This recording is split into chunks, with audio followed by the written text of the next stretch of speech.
ആത്മകഥാ വിവാദത്തിൽ DC ബുക്സിനെതിരെ ആഞ്ഞടിച്ച് CPM നേതാവ് EP Jayarajan. സാധാരണ പ്രസാധകന്മാർ പാലിക്കേണ്ട ഒരുപാട് നടപടിക്രമങ്ങളുണ്ട്.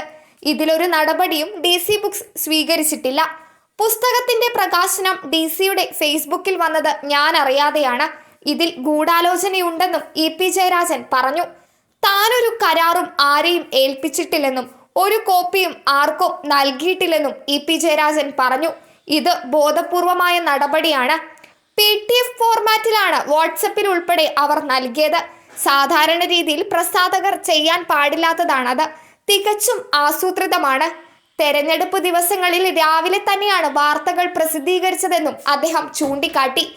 ആദ്യമായി വാർത്ത വരുന്നത് ടൈംസ് ഓഫ് ഇന്ത്യയിലാണ്. ടൈംസ് ഓഫ് ഇന്ത്യയിൽ സാധാരണഗതിയിൽ ഇത്തരമൊരു വാർത്ത ലളിതമായി വരുമോ? അതിൽ ആസൂത്രണമുണ്ട്. ഇവർ എന്തടിസ്ഥാനത്തിലാണ് വാർത്ത നൽകിയത്?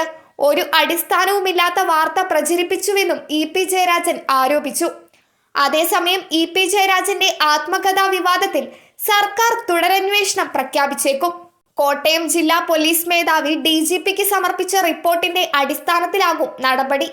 പുസ്തകം പ്രസിദ്ധീകരിക്കാൻ DCയും EPയും തമ്മിൽ കരാറില്ലെന്നാണ് പ്രാഥമിക അന്വേഷണത്തിലെ കണ്ടെത്തൽ. കഴിഞ്ഞ ദിവസം പബ്ലിക്കേഷൻസ് വിഭാഗം manager AV ശ്രീകുമാറിനെ DC books suspend ചെയ്തിരുന്നു.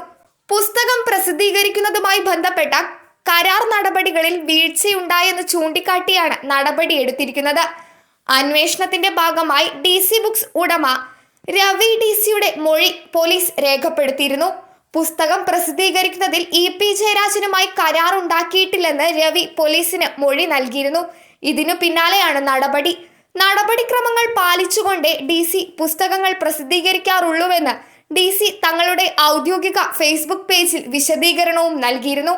കോട്ടയം DYSP KG അനീഷാണ് രവിയുടെ മൊഴിയെടുത്തത്. മൊഴിയുടെ അടിസ്ഥാനത്തിൽ പ്രാഥമിക അന്വേഷണ റിപ്പോർട്ട് DGPക്ക് കൈമാറിയിട്ടുണ്ട്. 2 മണിക്കൂറോളം മൊഴിയെടുക്കൽ നീണ്ടിരുന്നു. News desk മലയാളാക്ഷരം.